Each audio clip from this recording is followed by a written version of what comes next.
It's time for Milberger's Gardening, South Texas. Live from Milberger's Landscaping and Nursery at 1604 in Bulverde Road. During the next 2 hours, our experts will help you with your gardening questions when you call 210-308-8867. That's 210-308-8867. Or come by Milberger's during the show and have your question answered in person. And now it's time for Milberger's Gardening, South Texas on 930 a.m. The Answer. Good afternoon. Welcome back to Milberger's Gardening, South Texas on 930 a.m. The Answer. Alex Escobar here with Dr. Calvin Finch and Mark Peterson. Not sitting outside in the patio again today because it is freezing outside. It's beyond freezing. It is beyond freezing. Yeah. It's below freezing. Yeah. Well, when I just drove up 20 minutes ago, it was still about 27 on my vehicle. So I don't know if it's... I think the official was 25. Yeah. Yeah, it's pretty cold. So hopefully everybody took our advice and covered their subtropicals like citrus and what have you. I hope so, too. The other... I kind of expected when we looked at the predictions that we would get a kind of a warm-up during the day, but at this point it doesn't feel like it's going to warm up. I think they moved that warm-up. Yeah, it was supposed to be well above freezing by the time we left at 2. Mm-hmm. Although there's some sun. Oh, wow. But I think that they were saying that when we leave here at 2, it's still going to be at freezing. Alex, I was telling Mark that that weather prediction was strange and hasn't turned out the same, and I think it also affected the behavior of the coyotes because I took my West Highland Terriers outside to go to the restroom, and a pair of coyotes were out there. Of course, my 17-pound Westie was one of them. Yeah, was going to fight, but I've never seen them so bold. Those coyotes. I was raising my voice and my hands and trying to chase them out of the yard, and they just went around the sheds and came back and looked around. Yeah. Go away, human. You usually just ignore us or something. But gosh. My poor little 17-pound dog is going to have a nervous breakdown because she thinks she'll have to fight them, but they're pretty bold. But the weather, it's a strange story, but the weather does affect the wildlife and our plants for sure. Yeah. Well, you would be surprised. So I was walking to my favorite taco place this morning. It was closed. However, I was looking at all my plants in the front. Wouldn't you know it, the violas weren't looking that good, but my cyclamen, which I forgot to cover, yes I did, looked fabulous. Oh, did it? Well, I did my question and answer this morning, and one of them, I told everybody, don't get panicky on the pansies and the snapdragons and the violas because they'll look a problem, but if you let them be, they'll generally that's what recover. I'm hoping for. That's what I'm hoping. But I figured the petunias that a lot of folks have planted petunias, and I think they'll be defoliated down to the roots. And finally, I think the pentas. Yeah.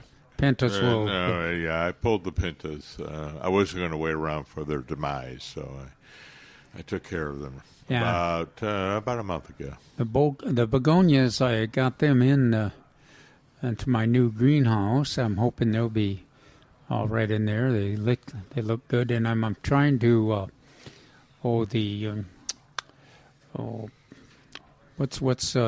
What was Paul's favorite plant? Which gray one? Yeah, I know. Which gray plant? Weird name. Porterweed. Yeah, porterweed. I'm trying to. Now that's a real tropical tropical Now- one, so that really needed to be taken. Well, our monarch expert Lulu said that she's able to keep them alive all winter. So I thought, well, maybe I'll manage it this year. I'm trying. So they're in the greenhouse. We'll see if we can keep them alive and then just move them out into the. Because you're right, they're very sensitive. Yeah. I mean, they're one of those 40-degree temperature plants. So we always think of 48 and 42 and 38. Those are our magic numbers that we want to keep in mind. Speaking of magic numbers, Alex, I told you how many folks had signed up for the class on the 21st here at Millburgers, the rodeo tomato class. Yes, I know yesterday we ended the show, you were at 16. Yeah, we got 29 after yesterday's show. Wow, so it is filling When we up. got here, there were 16. Now there's 29 signed Wow. up. So, yeah, if you want to sign up for the class, that's on the 21st of February at 10:30 a.m., and it's the rodeo tomato class. We'll talk about potatoes and some of the other vegetables, but mostly we'll concentrate on how to get your tomatoes going and avoid the cold weather that'll still be in February and March. But the first 35 folks that sign up will get a free potted up tomato. Well, Alex, what's that number? The number to sign up is 210-497-3760. That's the number to sign up for the class here at Millburgers. And then we also have a class on the 28th that'll be at the Education Resource Center. The number to call to sign up for that one is 210-382-4455. And we have 6 people signed up for that. So there's plenty That's of a spots week for the later, yeah. 28th. So yeah, plenty of room on that one. But you may want. We're open. We are as open here at Millburgers as of a few minutes ago. So give us a call. Yes, give us a call at All right. There's 6 more places. Yes. See if who can remember what the name of the new rodeo tomato is. Give us a call if you remember the name of the rodeo tomato. Give us a call at this number, 210-308-8867. That's to the radio station. To sign up for the class on the 21st, that's 210-497-3760. That's for the 21st of February. And for the 28th of February at the Education Resource Center, that's 210-382-4455. Spots are filling up very quickly. Did you remember the name of the tomato? I do, but I want to see if anybody will call in and give us an answer. It's a contest. Yeah, we had Call in. We had David here yesterday, David Rodriguez, who is one of the main characters in the rodeo tomato selection process, and we talked about it. It's kind of a weird name. Also, our column in the Express News talks about the name and its origin. So I guess we'll have to wait if Alex wants to hear if anybody out there in the audience is We'll give it to the next break. Yeah, we'll give it to you. And then after the next break, we'll mention it. It is an unusual name. And I was glad that David, was it in the article that he sent us? Yeah, the ancestry. Okay. The big one. I was interested in that because I don't often think of that country as a tomato producer. Uh-huh. That country? Yeah, that country, that is the first part of the name. Okay, people, there's your hint. No, but we have a country that's relatively close that has kind of a famous tomato country. In fact, you reminded me what the name of the tomato was this morning. Yeah. Well, we talked about a bunch of tomatoes. Yeah. But anyhow, if anybody... okay, I remember which one it is now. Yeah. But the whole idea of the rodeo tomato is you want a plant that you can that will determinate or semi-determinate at least. It grows quickly to full size and then concentrates on setting fruit. And the advantage of that is that you get your fruit to harvest before we get into the summer heat. So you can expect your rodeo tomato to produce or harvest the fruit by the end of June. And then in July we plant our tomatoes that we want to beat the cold weather. We're trying to beat the heat with this one, and then we're beating the cold weather. But one of the issues, or several of the issues on the rodeo tomato are that you have to. It's too cold to plant them directly in the garden. Right now, we have to wait till about April 1st, and so we pot them up, fertilize them well, and then we put them in the full sun out of the wind, and let them grow at a great fast rate, and until the soil gets a little warmer. Now, the complication there is if the weather's the prediction is for, David said 45 degrees. I've normally said 40. Yeah. But then you need to get them into shelter, heated shelter, greenhouse, or the house, because it won't kill the tomatoes, those potted up tomatoes, but it'll stop that fast growth rate, harden them off, so we lose that special advantage we got by having a potted up tomato. And then the other thing is both Mark and I have experienced this. This time of the year, if you have a special variety of tomatoes, the rodeo tomato is usually a special variety, and Tycoon has been one, and Ruby Crush, and there's a whole list in the article. You want to get your favorite varieties before they all get sold out, and the gardeners out there may be giggling about that, but not everyone is, because there was a bunch last year and the year before that were just like us, that didn't get their favorite varieties because they were waited an extra week, and there's a limited amount produced in the spring, and they need to be, if you want to have them for use and get them in that growth rate, fast growth rate, you need to get them at that point and get them potted up. It's a interesting story, and that's what the class is about. We'll talk about what you're trying to accomplish and what it takes to accomplish that production.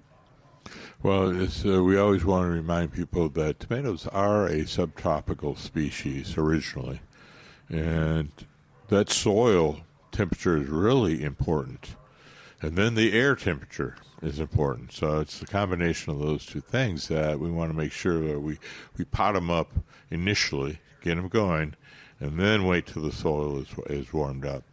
It's kind of ironic, isn't it? Was it 2 weeks ago we were worried about the 2 weeks ago it was perfect tomato weather. Yeah. And here we are with freezing weather. Yeah, I don't even want. It wasn't even 2 weeks ago. It was Friday. It was 48 hours ago, 72 hours ago. It was nice and warm, 74 degrees, very balmy, high humidity. Then that's another topic that we can talk about was the preparing your plants. We talked about the flowers and the vegetables and covering, because if you followed our advice and were prepared, then you're probably going to come through this with 4 or 5 day cold spell. Yeah. And your citrus, we think of our Meyer lemon and our Mexican limes as our kind of a prime plants we're trying to protect. If you didn't, you'll have some problems. Those are the most cold sensitive, and you really want to protect those. Yeah, and then we mentioned the porterweed, but and also oh gosh, all those subtropical plants that were in those containers and were just blooming. That was a couple of weeks ago too.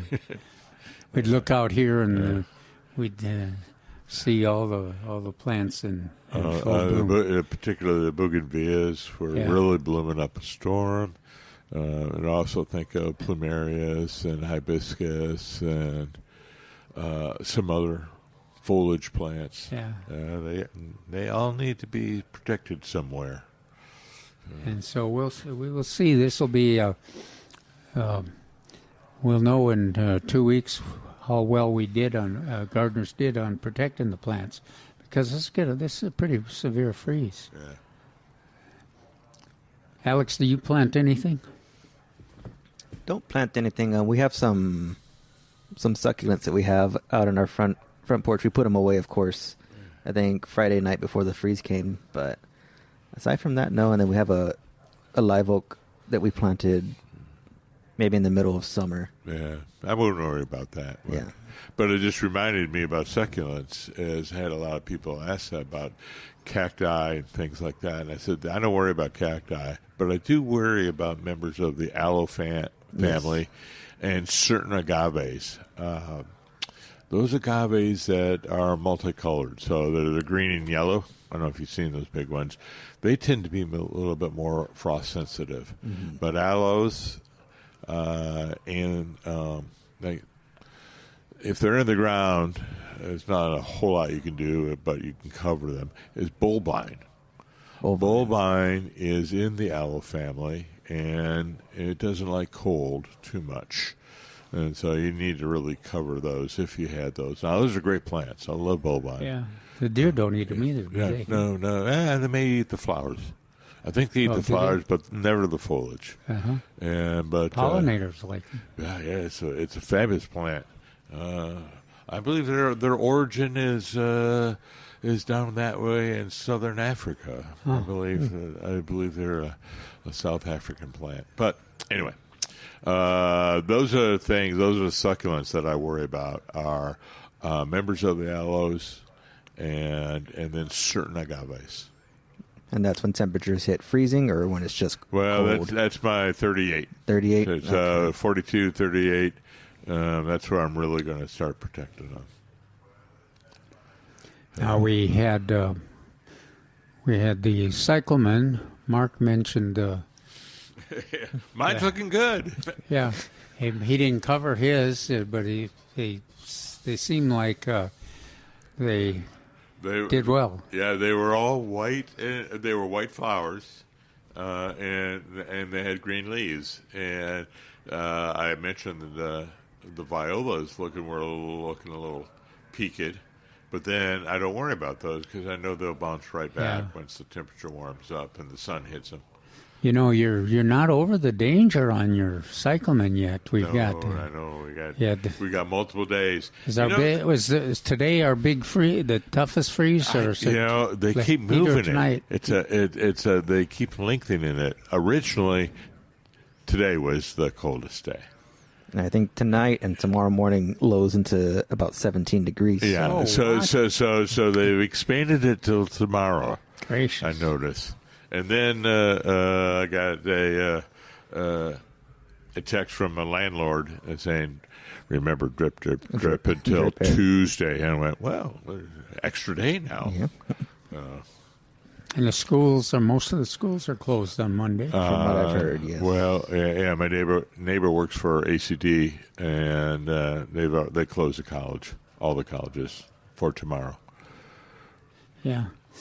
Well, when we drove over here to Milberger's to do the class, I was a little leery of lots of advice not to travel unless you had to, but some of the roads showed a little bit of ice, but most of them that I had to cross through weren't too bad. I was worried about overpasses. They seemed to be a little worrisome, but everything was surprisingly dry from downtown up to Milberger's, so I was very happy about that. Yep, everything was good. We're going to take a short break. Hopefully someone will give us a call to see if they know the answer of the name of the rodeo tomato. Give us a call at 210-308-8867. We'll be right back with Millburgers Gardening South Texas on 9:30 a.m. The Answer.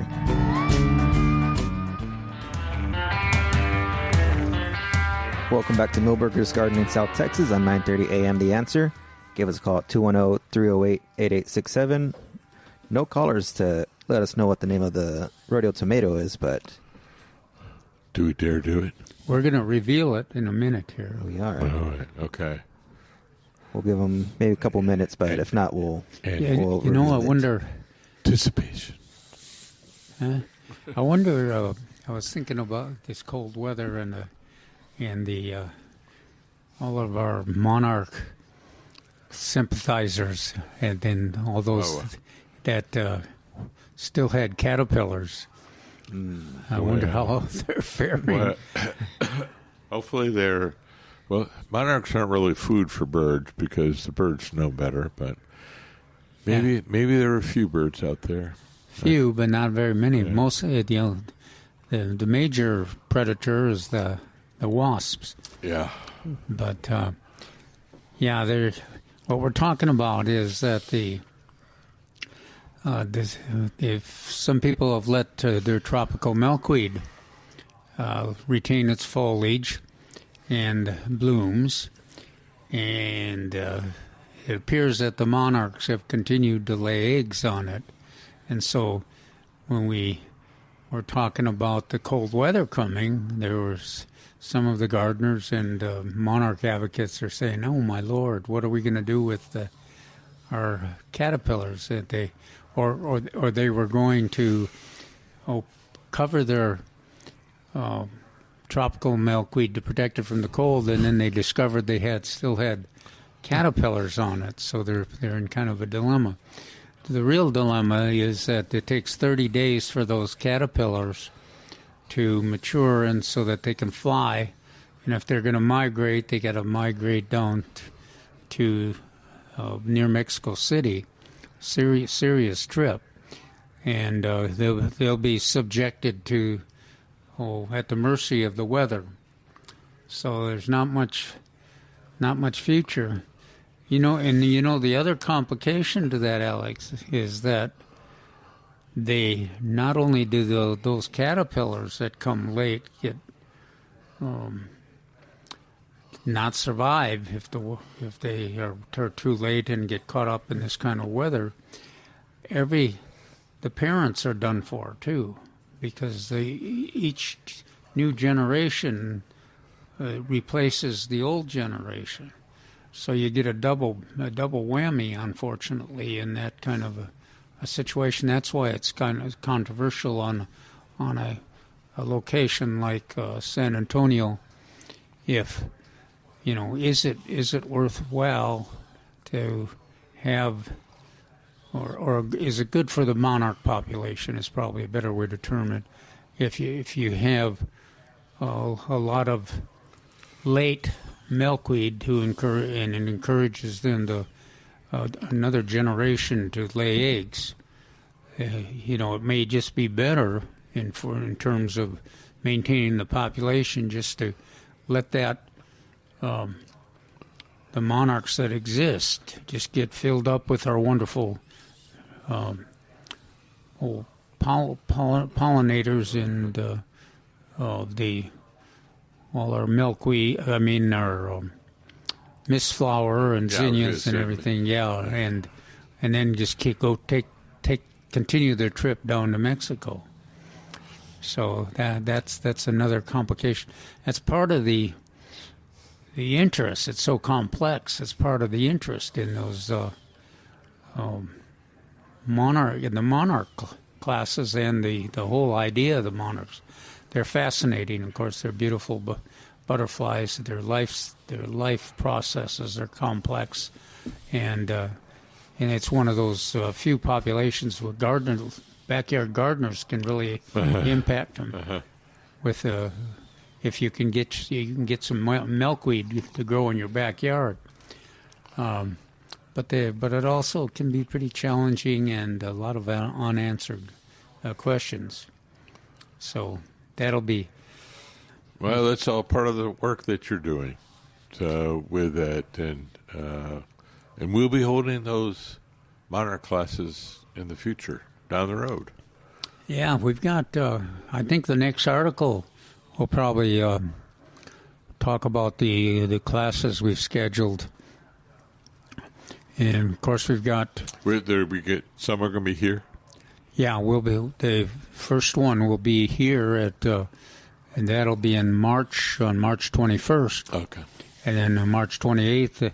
It makes it really convenient when we schedule the rodeo tomato classes and then the first monarch class on the same day, just a month later.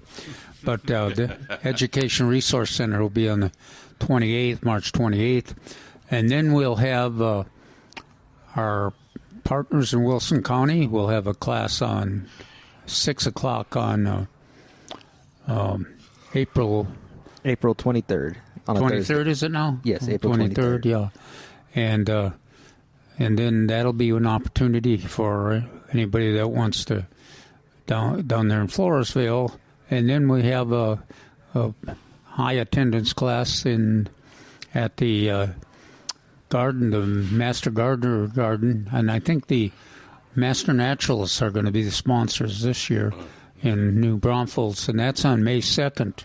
Correct. And that'll be that's early. I think it's like 9 a.m. 9 a.m., yes. Yeah. And that's at the beautiful facility they have off of 46. And it's wonderful. Yeah, the classroom's nice, too. And, of course, the Master Gardener chapter, Comal County Master Gardener chapter is really active, and the Master Naturalists up there, too. So we get a lot of support and interest. And, again, just like the rodeo tomatoes, there will be some free plants, milkweed plants, for people that sign up and attend the class. And then we're gonna try something different. Right. So, there's a method to the madness. So you're gonna be giving some plants away, but also some stratified seed. That's right. Yeah. I hope we can be successful with it, because the trick is you just want to come out of stratification and move into planting almost immediately if you can to keep the germination rate high, and then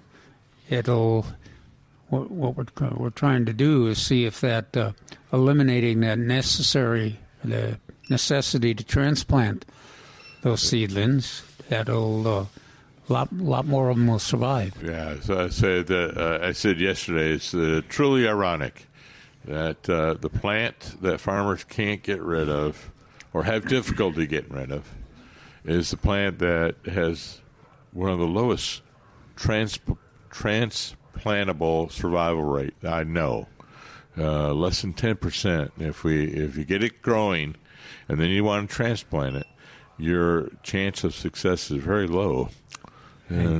Unless you use tropical milkweed. Well, okay, or the exception to the rule. Yeah, Zizodi transplant record is a little higher too, and that is a native milkweed. So that's another option there. The problem is it's not doesn't appear to be the favorite monarch milkweed. Although the folks over there in the Blackland Prairie swear by it. Yeah, and that's where it grows, and then it also grows to the south and west of San Antonio. Yeah, that's where it's native. So anyhow, so we'll be talking. We'll be talking about 5 or 6 different native milkweeds. And we will talk a lot about the tropical milkweed because there's a lot of questions to answer. And there's some other exotic milkweed sources, too, that are available. I remember, I've forgotten about it until you just said exotic, is that big, giant white one that we had. I don't know if we're going to have any more, but we've had a couple over the past couple of years here at Millburgers. I got one that's 8 feet tall. Yeah, but he got one. Yeah, does not like the cold weather too. Oh no! But the good does news not like is it very much. The good news is it seems to come back every spring. So that'll be. So watch for that. Watch for those classes, and then we'll have the same. There'll be some registration phone numbers for you, separate ones for New Braunfels and for Floresville, and then 2 locations in San Antonio. What was that word that you described the seeds? Stratify? Stratified. Stratified. What is it? And what that means is basically you're putting them into a cold period. Some plants want a little bit longer. Some plants like a little bit shorter. But you're putting the seeds in. I'm sorry, not the plants. The seeds into a cold storage period. Usually, it's as simple as putting them into the vegetable crisper in the refrigerator. Actually, that works really well.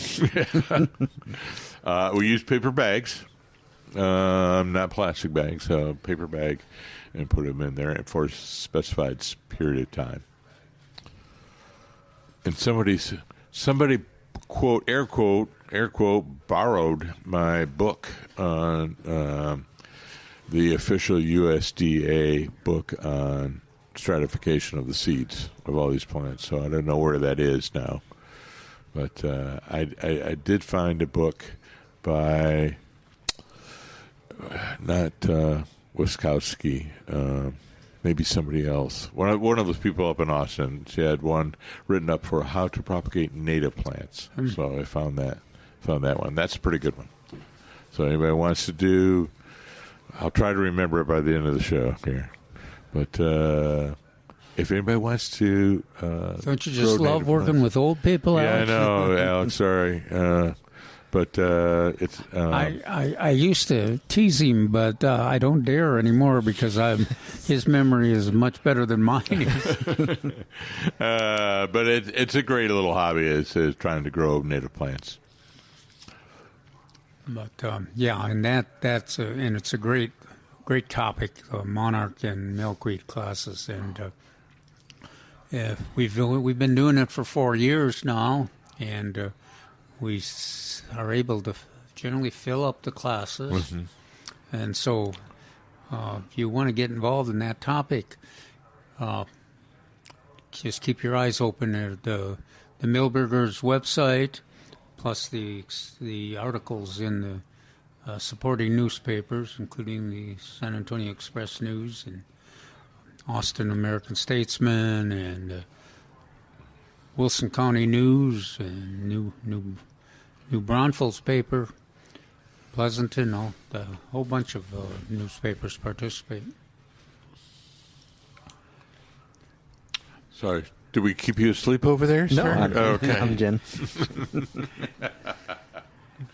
No, we're just trying to get... We haven't heard from any of our gardeners here. Does that mean that they are out there enjoying this wonderful weather? It's wonderful weather. No, they're in hibernation right now. Yeah.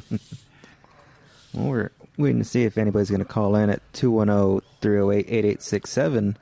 See if they know the name of the rodeo tomato. I can't wait anymore, Mark. We're going to give away that.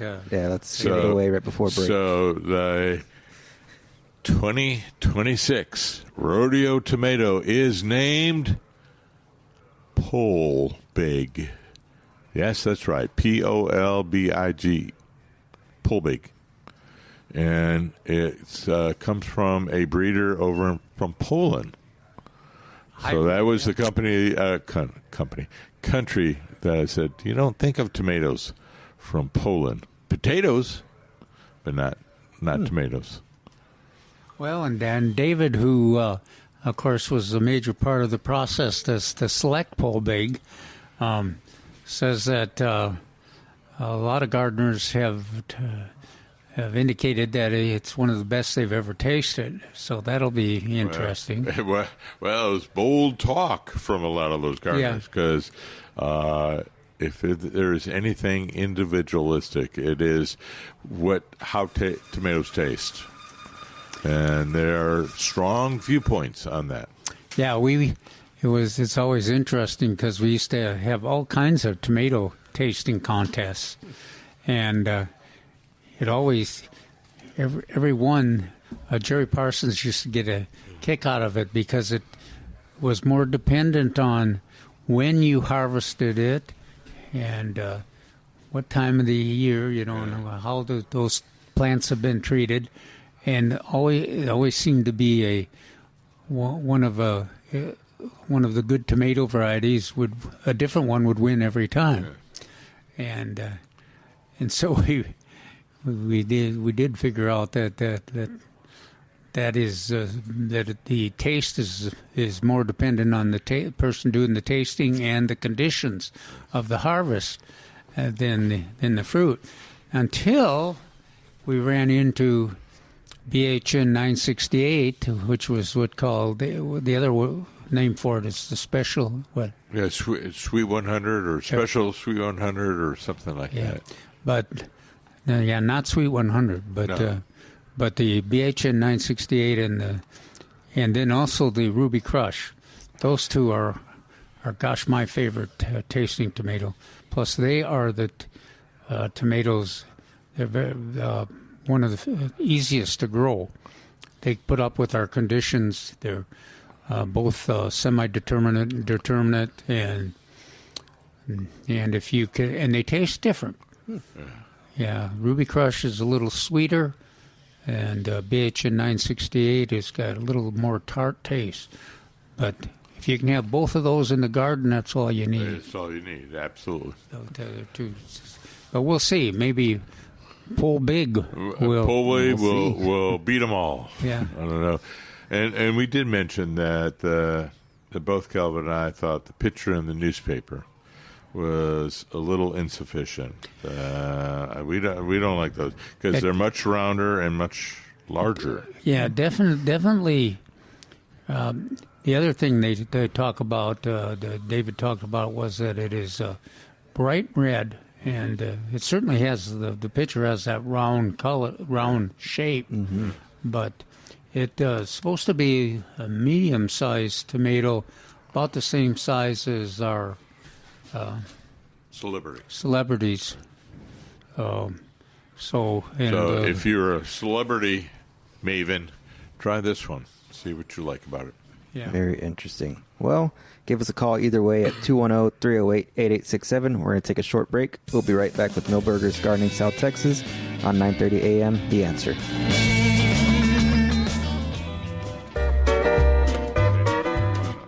Welcome back to Millburgers Gardening South Texas on 9:30 a.m. The Answer. Alex Escobar with Dr. Calvin Finch and Mark Peterson, roughing it out inside in this frozen Sunday afternoon. Give us a call at 210-308-8867.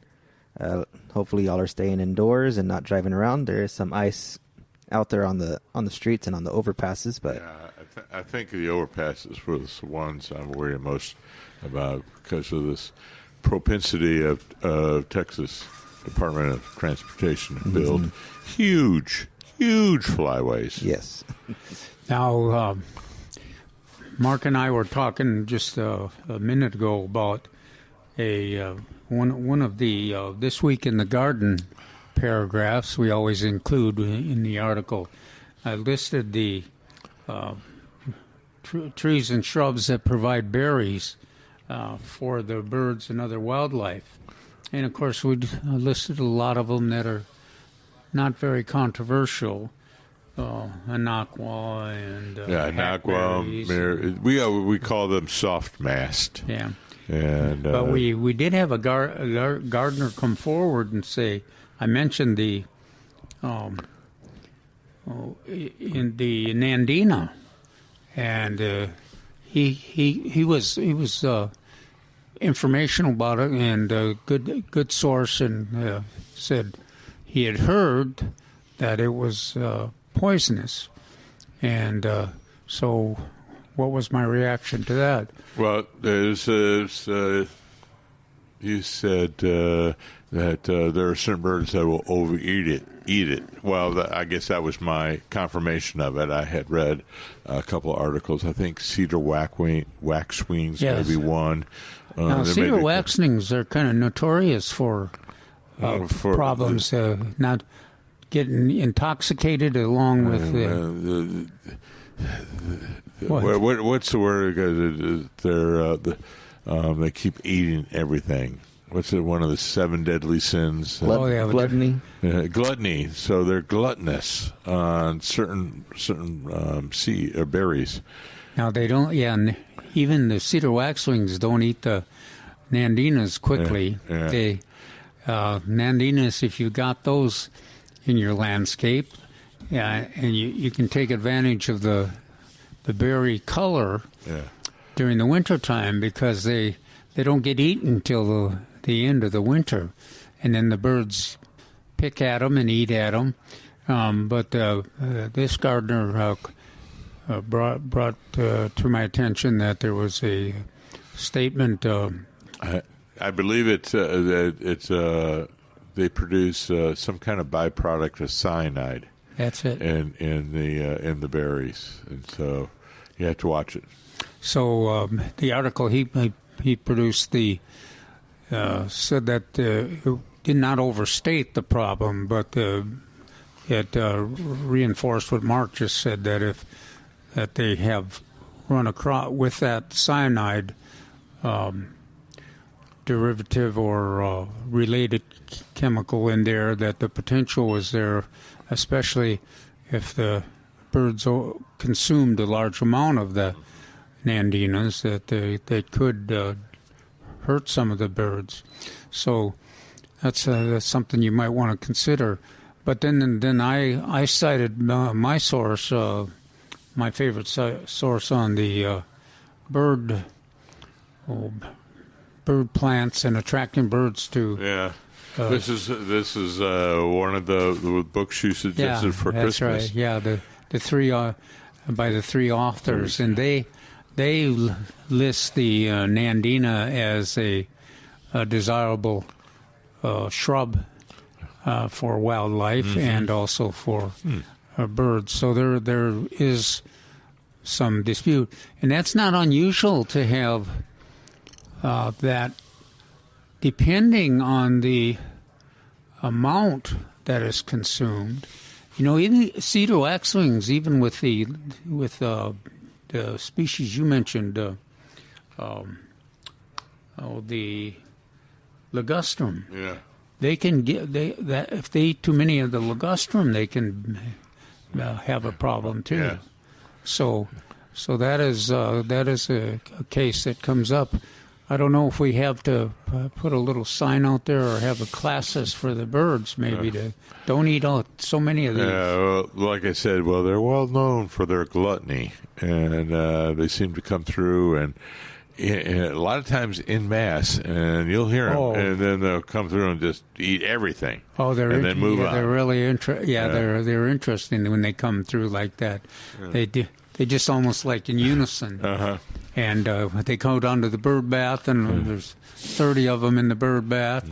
And then my wife used to swear that they went out of their way to go and roost above her car, because they would her car would be covered with cedar waxwing poop.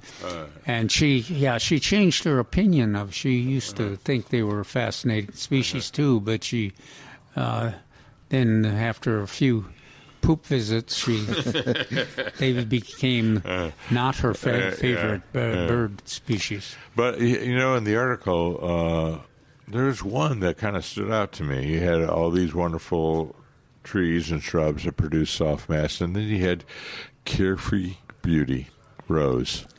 I did, and then Mark recognized my bias there, because it's my probably my favorite rose. It's so easy to grow. It's in that tough modern rose category, and some years it'll bloom 8 or 9 months out of the year.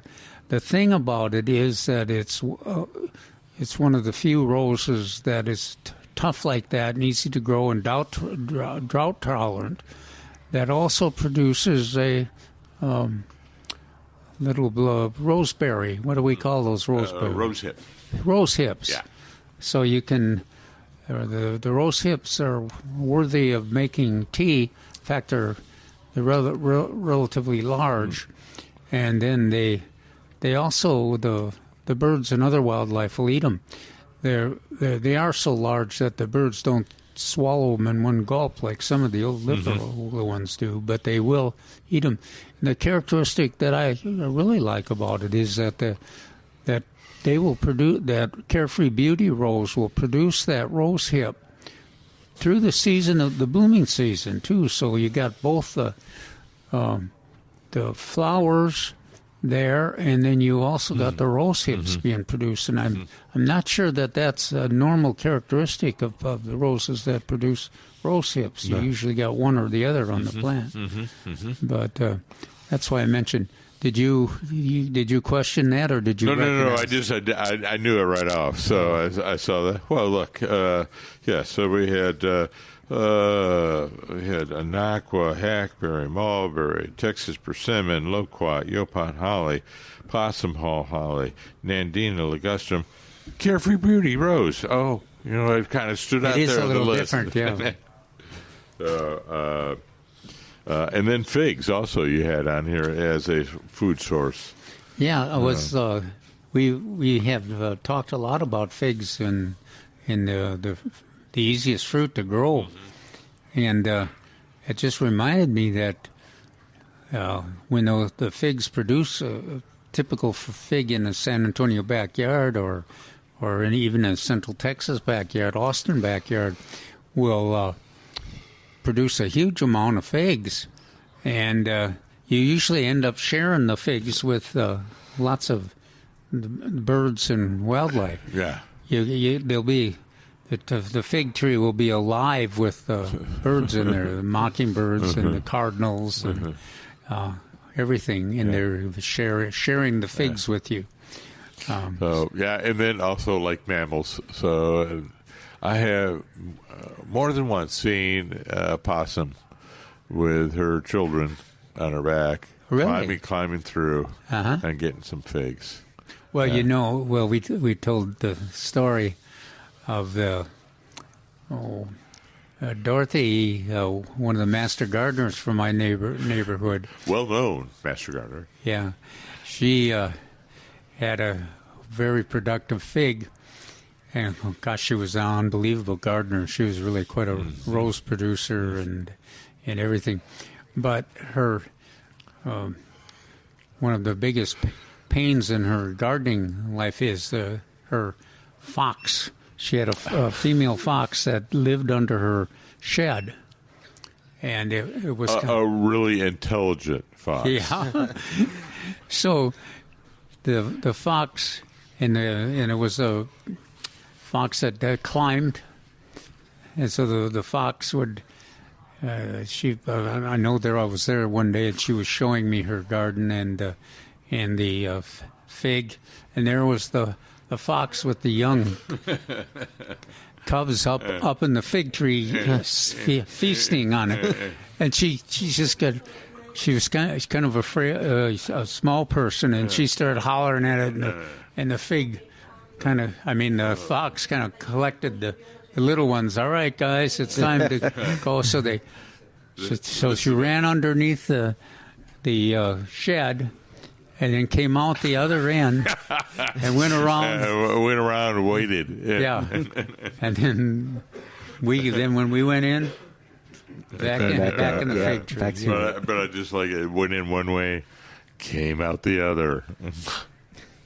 That was a little bit kind of resembled the coyote performance I had today. They went around the shed and kind of didn't ignore it, but they gave me some. We'll go stand behind the shed until you leave us alone. Absolutely. You in that little West Highland Terrier. All right, we got one more hour. We'll be right back with Millburgers Gardening South Texas on 9:30 a.m. The Answer. We're back with Milberger's Gardening South Texas, live from Milberger's Landscaping and Nursery at 1604 in Bulverde Road. Come out to visit or call us at 210-308-8867. That's 210-308-8867. And now back to Milberger's Gardening South Texas on 930 AM The Answer. Welcome back to Milberger's Gardening South Texas on 930 AM The Answer. Alex Escobar with Dr. Calvin Finch and Mark Peterson. Give us a call at 210-308-8867. Well, right now we have Bert from Michigan. You're on the line. How are you doing, Bert? I'm very fine. It's balming 12 degrees and snow on the ground. Not bad. Could be worse. So are you calling us to enjoy the fact that we're having the same kind of weather you are, Bert? Well, you're not at 12 degrees, but I feel for you guys. Man, if you have your plants outside, your tomatoes, and then this comes up, and not much you can do about it when it really freezes.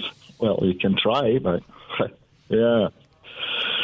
Well, I think I don't know when the last time I told the story, but the rodeo tomato, we always pot those up so that because it's too cold when they're ready at the nurseries to plant them in the garden generally. So we pot them up for a while, and then in April we plant them in the garden. And last year we had, for the classes we prepare about nearly 100 potted up tomatoes. Yeah. And, of course, it got cold, and I had to carry them in my house. And I was glad my wife was not there because she wouldn't have put up with that. But they filled several rooms, and the weather hit us unexpectedly and lasted for a couple of days. And so there I was in there with my watering can, watering my potted up tomatoes. And we kind of lost out on the advantage because it lasted such a long time that and stayed about 40 degrees, and so they weren't able to get them back out in the heat. But that happens sometimes, but not always. Quite often we do the potting up results in a fast growth, fast production tomato that beats the June heat. Oh yeah. So you have heat in June too, don't you, Bert? Yes. In June we have, but it's not like in San Antonio that the oven opens up, like Jerry Parsons said. In June. Yeah. So it just kind of opens up. It just kind of blows out. Yeah. No, we have no problem with that. I was really this BHN 968. Yeah. The other name is Sweet Cherry Surprise. Ah, okay. I know it because what was it, surprise? Yeah, so later on... Cherry surprise. Yeah. I remembered the surprise part later on, but I didn't mention it, so I thought Mark was trying to sneak his favorite Sweet 100s in there. No. So as soon as Calvin said that and said no, or politely, he politely did it. His Minnesota nice. I went, what was it? I know there's a surprise in there, but that's it. Thank you, Bert. I appreciate that. I was hoping somebody would call in on that. Is that one of your favorite tasting, Bert? Yes. I took seeds from when we moved from Helotes back to Michigan, and I still have them. But the tomatoes seem to change a little bit over time. They grow a little point at the bottom end, but they're still very good producing and tasting tomatoes. So I'll keep them.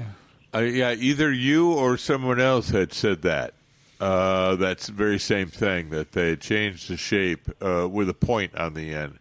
And all of a sudden, I just remembered as soon as you said that. It said, but I don't know if it was you or somebody else that said that, but I do remember a caller saying that.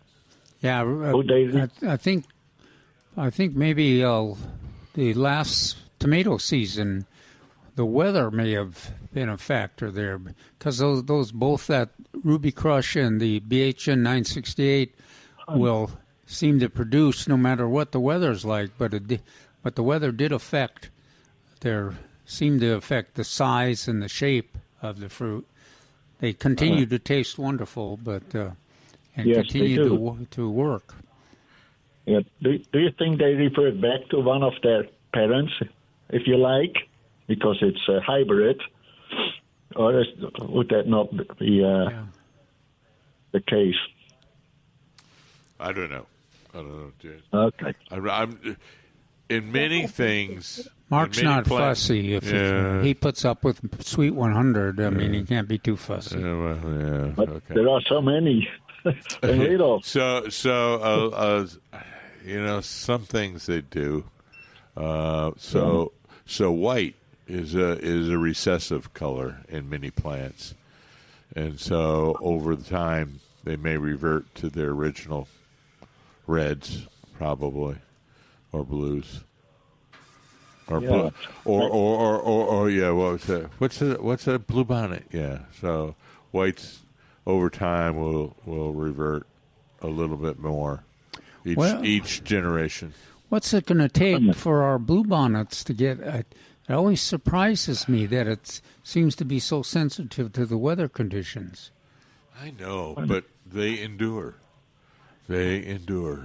I guess in the long run, it's not, because there'll always be some that come up. But gosh, it was just when you have visitors.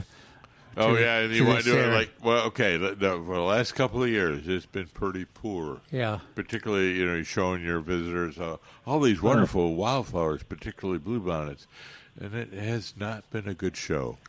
We've had at least a few gardeners have reported that the bluebonnets are up already. They've come up because they had a question about how they would be affected by the cold weather. And both Mark and I think they'll do fine. Famous last words. I hope that's not true. But we are still in a drought, officially, and we're officially going into the 5th year of a drought. So, I think that has a lot to do with the lack of wildflowers, particularly bluebonnets, in the last couple of years. Yeah. Well, and the good news about wildflowers are that they have that characteristic, that remnant seed. When the conditions get back to more ideal, there always seems to be some seed that steps forward to germinate and then get the population back up to where it should be, or where we expect it to be, at least. Yeah, they can be dormant in the soil for years sometimes, and then they cut the trees down, and other things come up. That's exactly correct. You never saw that. Yeah, but my real question was about the transplanting success of milkweed. Is there something known why that is so low, or That's an excellent question, but I want to refer to Calvin for this one. Well, no, I had heard. I was wondering if Bert, you were the one that told us this, but I had one person, and I don't know, can't remember where the source was. We'll have to follow this up. That we're overstating the toughness of milkweed. There are some of the milkweeds in the north, at least one of the species there has a rhizome that is tough, like we're talking about, whereas most milkweeds are the same kind of characteristics as we're experiencing here in the Central Texas area, that they are not as never been as easy to get to grow. That it's not an ideal situation for them, but or it's not the same species of milkweed as in the north. That those I remember big root systems. On the milkweeds. I mean, huge, big taproot and big lateral ones. So I do remember that. So that's another one of those questions. There's room for a lot of more data and exploration, especially if we can learn more about those milkweeds. I'm sure we can contribute more to keeping that monarch population stable. But the idea that it has poor transplant abilities, it's kind of like one of these things where it's common knowledge and it's just repeated. And I say it's been repeated so much it becomes common knowledge. So whether there was some research, I don't know. We'll have to look into that.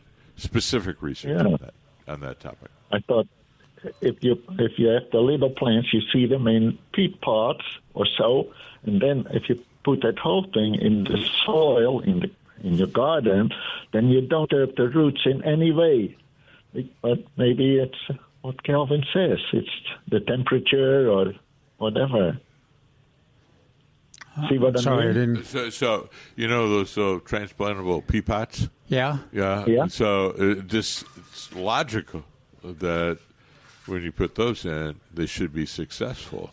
And I think you had some experience in that. Yeah. Well, we have distributed at least 900 of those to our to attendees of our classes, and so those are generally pretty good gardeners and a diverse set of gardeners over a diverse set of communities and garden soils, and we get about 50% germination, but we get about 10% transplant success is all, which is not very, and it's dominated. The transplant success is dominated by zizoti, which is one native milkweed that grows in blackland soils and south and west of San Antonio, and then the other one that transplants relatively easy is the tropical milkweed. Yeah, it just the characteristics of the tropical milkweed, the fact that the monarchs love it and it's attractive, it's easy to grow, make you want to find good research results, positive. Of course, then the native plant advocates don't always look at it that way. They are a little suspicious sometimes of exotic plants, which quite often turn out to be accurate. But you had tried different planting methods or transplanting methods. Oh gosh, yeah, we tried. Including the one that Bert was wondering about with the little pea pots that you put in. Yeah. Now our friends of Douglas King Seed Company, they use those little teeny peat pots, but they had relatively good success with their zizoti. They're the ones that sell zizoti, but we've also had the same success with the bigger containers, the 4-inch containers with the zizoti too. So that's been one exception to the problem. Yeah, that's interesting. I was wondering. In that respect, I have a forest biology book, and it talks about lolly pine, and you talked about it, those plants or pines, Calvin.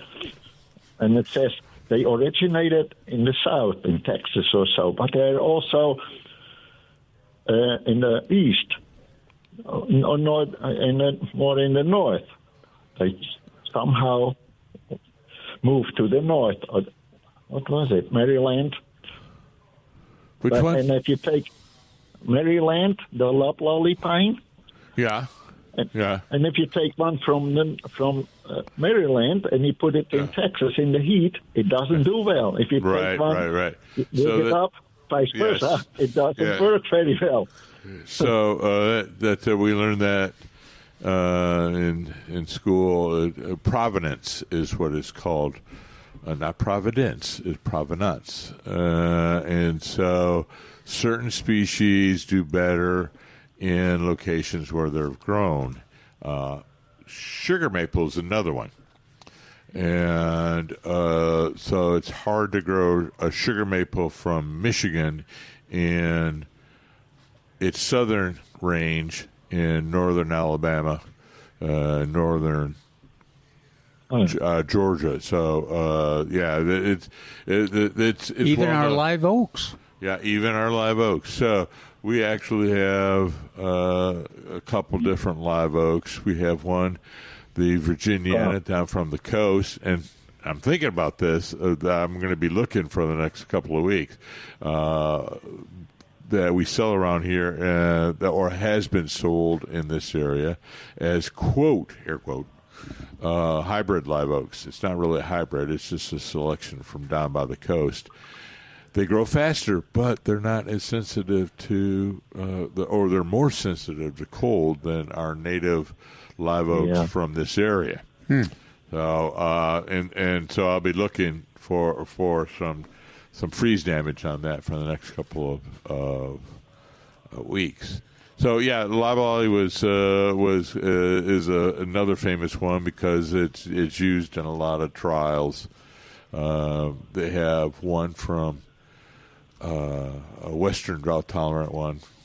What's that town near Austin, southeast of Austin? Anyway, Lost Pines. And that's very drought tolerant, and the Forest Service, Texas Forest Service, use that a lot. But you take that one and you take it to, like you said, Maryland or the East Coast, and it didn't do as well. Yeah.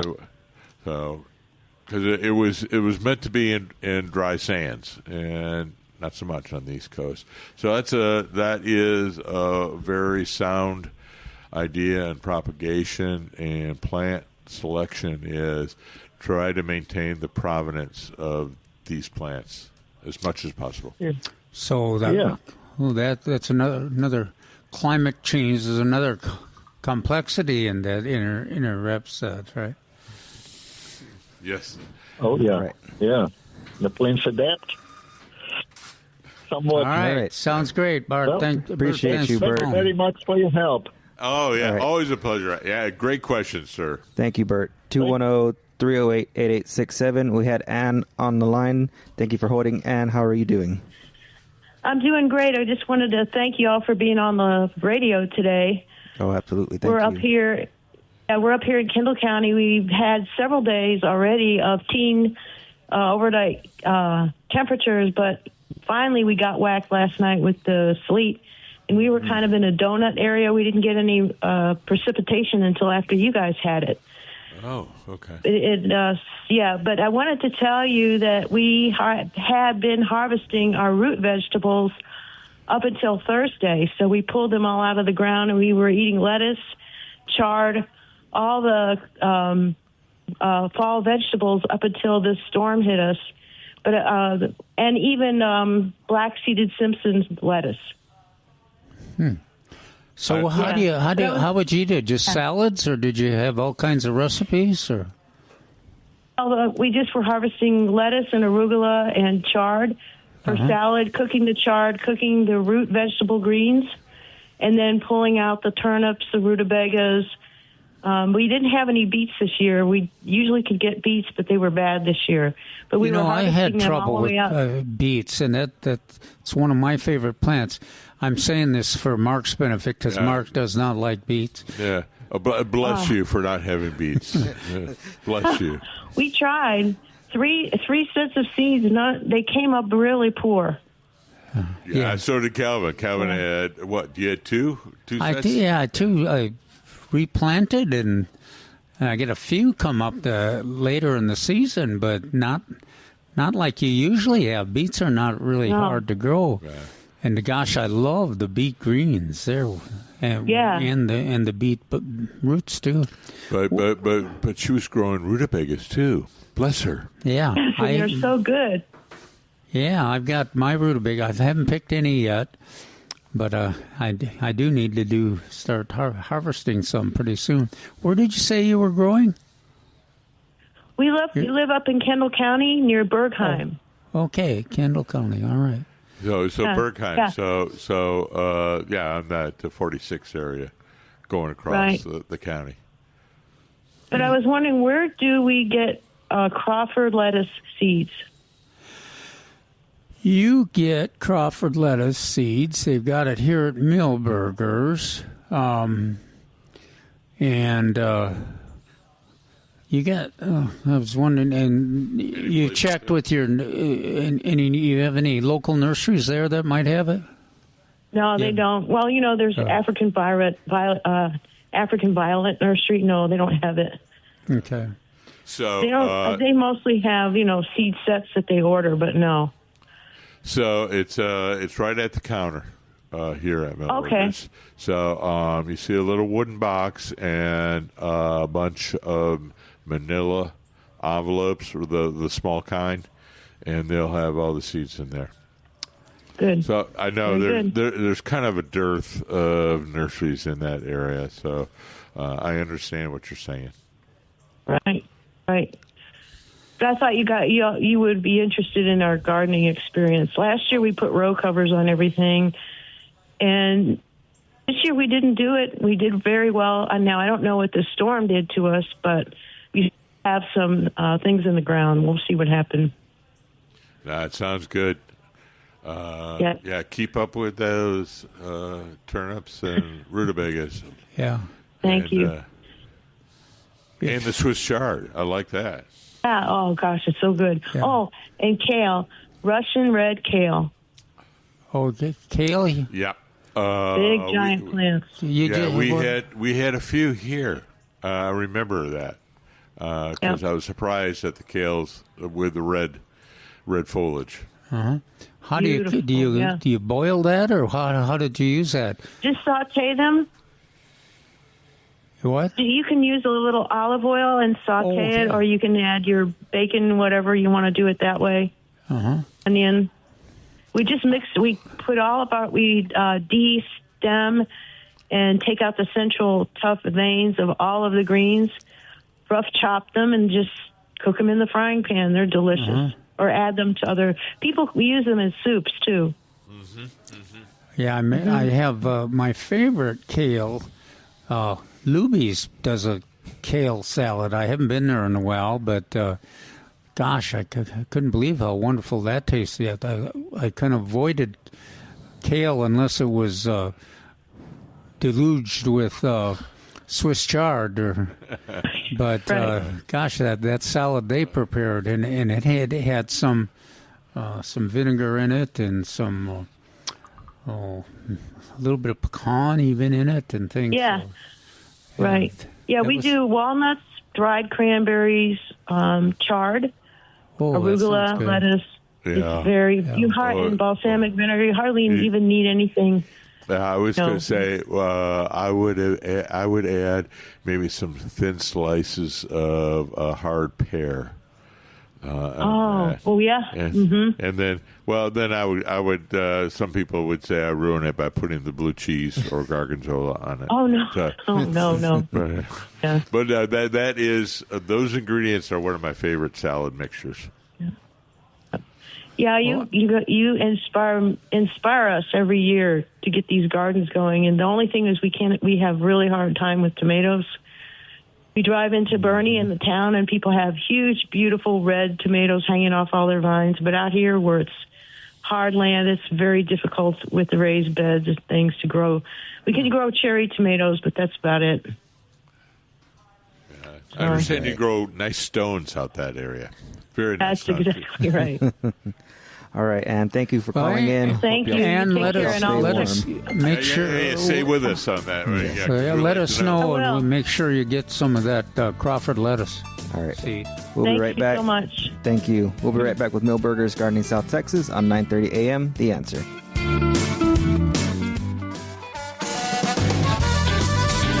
Welcome back to Millburgers Gardening South Texas on 9:30 a.m. The Answer.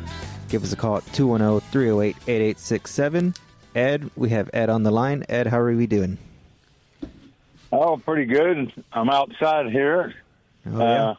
Every now and then we have bright sunshine, and then it goes behind the cloud or something for a few minutes, and then it comes out bright again. And I got a giant thaw going on.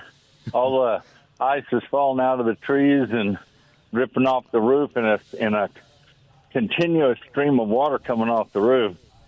But I wanted to tell you guys that last night I had my alarm set. Every 2 hours I got up and checked the pipes and all that kind of stuff. And the temperature went down to about 28 or so degrees at, I guess, about 10 or 11 o'clock.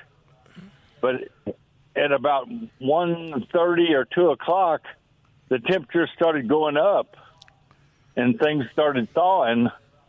And then it started raining pretty hard, and then it stopped. I mean, it just rained for, 15 minutes or so. But the interesting thing was the temperature actually went up and didn't start freezing again until about 4 o'clock or maybe it was 4:30. I thought that was sort of weird based on all the forecasts that it was going to be so cold, and then the temperature actually went up. And I live between Hondo and Bandera. Right. So what I'm thinking is we were on the southern edge of that, and so there was movement back and forth. So it was pushing. I was watching the clouds the other night, too, early on, and there seemed to be some southerly push and then not so much, and then southerly push. Plus, you have those hills in the background. You have more the escarpment behind you, technically the escarpment from where you live behind you, and so that changes things as well as fronts move. Yeah, I live right on the edge of those hills. Yeah, my place. I sort of know where you are. So yeah. Yeah, cedar and cactus, and then within a rifle shot of where I am, it gets real flat, and everybody's raising cotton and corn and stuff. My place is mostly rocks and cactus and cedar trees. I did scoop up my cactus. I have a little pen that's about, I don't know, maybe half to 3/4 of an acre that I always put my new stock in, and that, till they get sort of used to being around and know where the water is and everything. I scooped up the cactus in there and stacked it up. I got a pile of cactus that's 30 feet long, over 30 feet long, and about 6 feet high in the middle. And I'm thinking maybe, Bob Webster always says put a little molasses on that and it'll all die and go away. But I don't know if I have enough molasses to do that. Yeah, I was wondering what you were going to do on that. Yeah, it's now the thing is, cactus is tough to work in the compost pile. Yeah, I was going to say those pads readily develop into new plants. So I was like, I don't know. Well, what I've done is there's an area in there that's got about 8 or 10 oak trees that vary from about a foot in diameter to about 3 feet in diameter. I stacked most of that stuff in a kind of a little gully that runs through under those trees, and I think that they'll probably sort of shade that cactus out. That's what I'm hoping, that the vast majority of it will just rot and die, and I'll be rid of it. But yeah, I really good luck. Because I put it. Well, I've had pretty good luck before. If I'll you never, pull it up never, and put it never in a forget. shady spot. I was at a reserve in South Africa. My wife is from South Africa, and we did a lot of bird watching and things. But they had the cactus. They had planted it. For a source of source of feed in drought. Right. But of course, it went wild, and it was about 14 feet tall, and just the thickest, most savage cactus patch I've ever seen. You know, it was, and it was it became part of the wildlife refuge there. But they certainly there was a lot of grumbling, and they wished they never had it there, because it took over and didn't give up. Was this thorn cactus? Yeah. It use it kind of food source and fencing material. I know they did that in Australia, the same thing, and they kind of wish they never brought it in. Well, see, some of my native cactus, it gets about maybe 4 feet or maybe 5 feet high, but it was getting into where it was, there were places that were like 15 or 20 feet in diameter. And as far as I was concerned, it was just taking up too much space. So I scooped it all up with a skid loader and put it in a pile. And I've planted a lot of thornless cactus, and that the animals, they like break into some. I have it in some little pins that are like 10-foot square. They try to break in there to eat that stuff. They love it. Huh. Yeah. I was wondering how it survived, because a lot of folks have planted that, and it's not as easy to grow, and doesn't survive as much as the ones with thorns, as far as I can tell. Right. I can't. It was Paul Cox had promoted that too, but I can't. I remember there was something, a deficiency. I can't remember if it was cold or animals or what. But I remember it was even the deer will eat that thornless cactus. Yeah. Oh, maybe that's what it was. And I have another kind of cactus that some people call it a pencil cactus, and that stuff actually grows pretty well in the shade. But I don't have too much of that. It's pretty easy to just cut it off with a shovel and put it in a garbage can or something, and then either burn it or put it in someplace where it, is covered up so that it doesn't get any light, and then it. Well, I have a real hatred for that cactus. No matter where I was doing with oak wilt and any kind of range, if that was anywhere near me, up to half a mile, it would find me. It would cross that half a mile and attack me. So I really do not like that. Most of it is sort of short. It sort of hides in the grass until you walk by. Yeah. So you're walking along a trail and you maybe take a side step one way, and there it is. It's pretty there to attack me. Last spring I planted the Sweet 100 tomatoes, and I got good production out of them, and they lasted quite a long time. And they during like July and August they pretty much hit the wall. But I had one pot where some tomatoes fell into it, and they started growing. And I had tomatoes up until a few days ago when we had that first little bit of freeze. Right. I am surprised, but now what we're thinking is sometimes the smaller fruited ones will last even longer. Oh, I've actually had the small fruited ones last all summer on certain years, and I sort of thought they were going to do that this year because it didn't get so hot, but it's still they sort of lost out, as it really got dry. I guess mostly sometimes you just can't keep them wet enough to do any good. Yeah.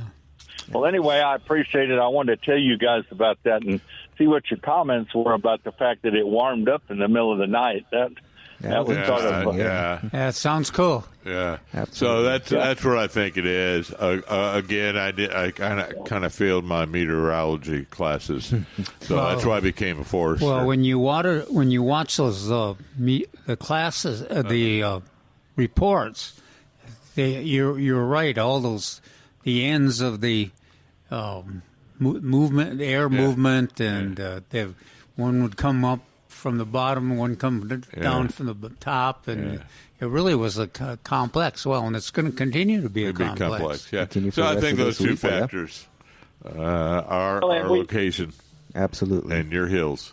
All right. Well, appreciate we you, Ed. had a little bit of. We had a little bit of mist and drizzle, and it was sticking to everything and freezing. And then when it started warming up, we actually had a pretty good rain event. It didn't last real long, but I mean, it really had a nice shower for a little while. And I'm guessing that's tied in with the warming. Yeah. Well, you needed it out that way. That area is the big red dot that you see anytime they bring up the drought index monitor for Texas. Yeah, we're right. You are in that big red spot, the southern end of that big red spot. Well, thank you, Ed, for calling in. We hope you stay warm and stay safe out there. All right, we'll be right back with Millburgers Gardening South Texas on 9:30 a.m. The Answer. We'll be back.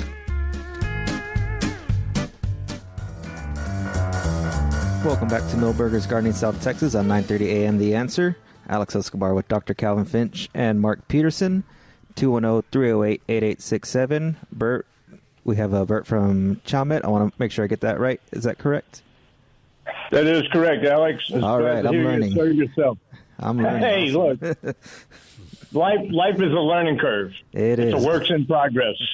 And I'd like to say, did the gentleman before me say what kind of cacti that he has growing on his property? So I think that was a Puntia prickly pear. Oh, well, tell them to get in touch with the people at AGB because I love to eat them, the nopalitos. Yes. So I just like to eat it, when they're done. I don't like making them. Hey, I leave somebody else to do that. It's like a rose. The sweeter the rose, the sharper the spine. That's all I have to say about that. I've been bit by the prickly pear, so right. I have a clue. And Mark, this ain't cold. If you're from in the Great North, where I was first stationed at, although it was cold, because I left the compost tea outside last night, a 2-gallon bucket, and it was froze solid this morning when I went out for my morning prayers. Butch here at Millburgers asked me, what's the coldest? This was yesterday. What's the coldest? And I said, I kind of remember 28 below, but maybe 4. I think I was in Minneapolis, St. Paul when it was like 58 below one time. So well, you got me beat. You got me beat there by a bunch of degrees because at Fort Drum it was, I think, the coldest that I ever experienced without a fire was 47 below. Yeah. Now, I say in West Michigan it doesn't get as cold as on the other side of the lake. So it's the lake effect. Yeah, exactly. So Wisconsin and Minnesota, it's going to get colder. So it always stays a little bit warmer. Now that's relative. I know it's a matter of your perspective. So if you're outside, you get inside. Yeah, right now I think in the last couple of days it's been around 20 below.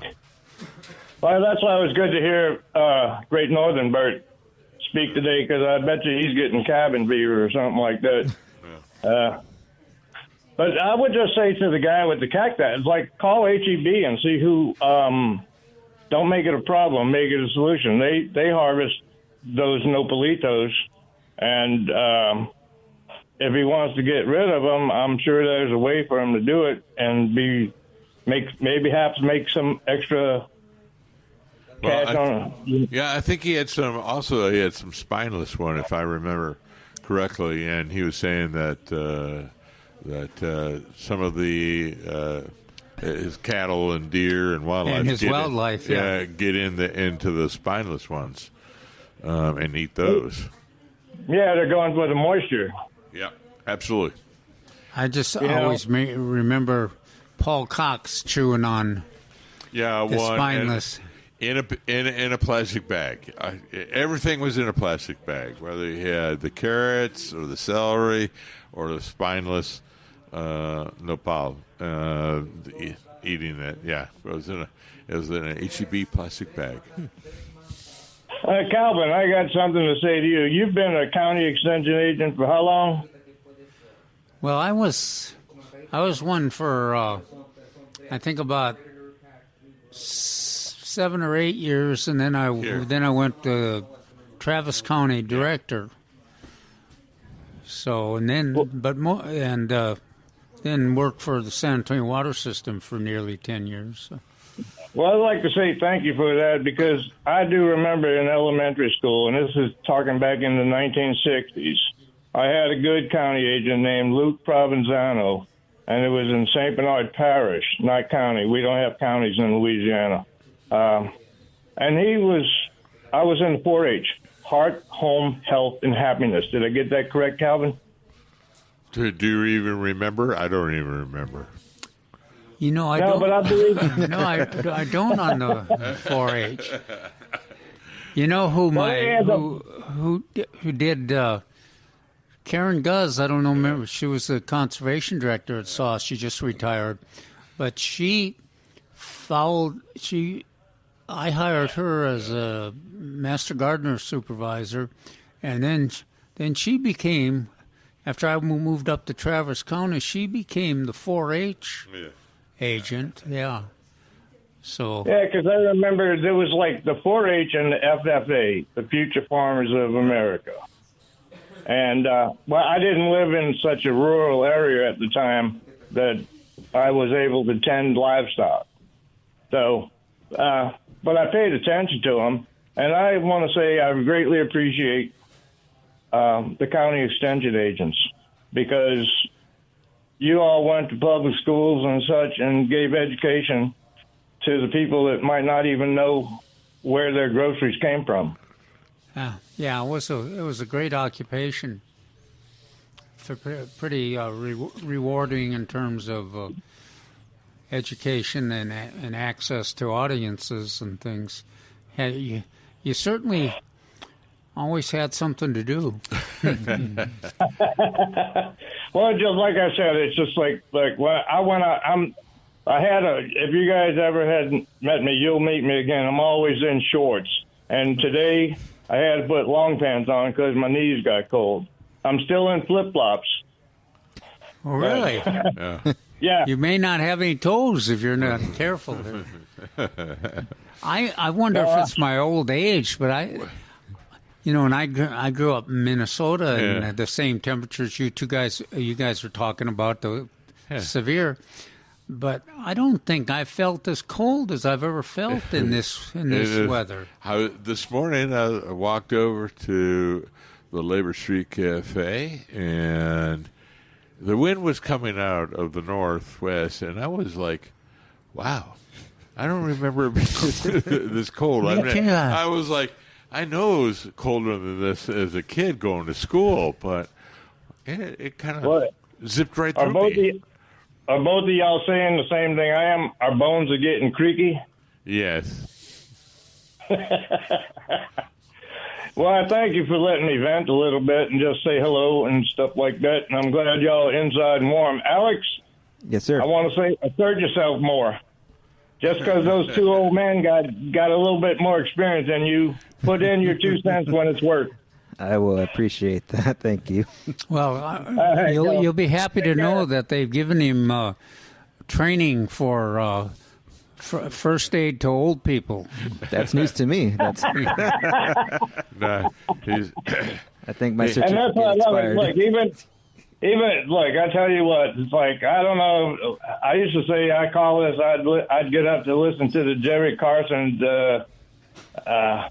cranky hour, but you guys keep it. yeah. I'm just saying. No, I appreciate his knowledge. You said something like that yesterday, and so I kind of smiled and chuckled. The crabby hour, the grouchy hour, something like that. Hey, well, look, Jerry is Jerry. That's it. That's all you can say. He's true. Yeah, he was quite an experience. One of a kind. I tell you what, All right. when I looked at Plan Answers, I first saw him in sky blue bell bottoms. Well, that was a long time ago. Yes, it was. Y'all take care and have stay warm. Thank you. Bye, Bart. Thanks for calling. Thank you, Bert. Bart. 210-308-8867. We're running down to about maybe 3 minutes left in our show for today.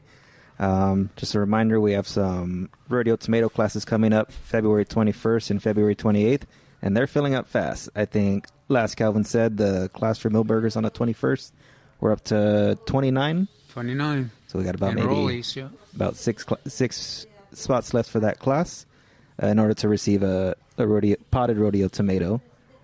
And then for the 28th, over at the Education Resource Center, I think we had about how many? We had six so far this morning. 6 so far. So spots are filling up fast. To sign up for the Millburgers class, that is 210-497-3760. To sign up for the class on the 28th at the Education Resource Center, that's 210-382-4444. 210-382-4455. All right. Sounds good. Thank you. Sounds Stay good. warm, everybody. Absolutely. So how much time we got? Maybe about 2 more minutes. 2 more minutes. Yeah. Oh, okay. So anyway, make sure you read Calvin's article about Pole Big tomato. That's going to be the new 2026 radio tomato. And then look this week in the garden. And then is there a preview for what next week's article may be about? Yeah, next week's article. Gosh, what did I write it about? You're gonna didn't you the Monarch or no Monarch classes? Oh no, I took did an article on the lawns. You did? And Don't encourage those people. They're going to be calling all about lawns now. Mostly, maybe I'll call in too. Mostly it covers aeration and top dressing, but it also talks about pre-emergent herbicide for that's for important. sandburrs. Yeah, that's important. We're coming up on that time frame of putting at the pre-emergent, and we have that. We have those here, but we're going to talk about which ones we like and which ones are important for which job. Yeah, so we'll probably also talk about if you, in that kind of that direction Mark was talking about. We'll talk about the options if you got too much shade for lawn grass, or if you want to reduce water use, or want to make your lawn easier to take care of. There's some plants, some shade-loving plants, perennials that, once they're established, really are pretty easy to take care of, very attractive.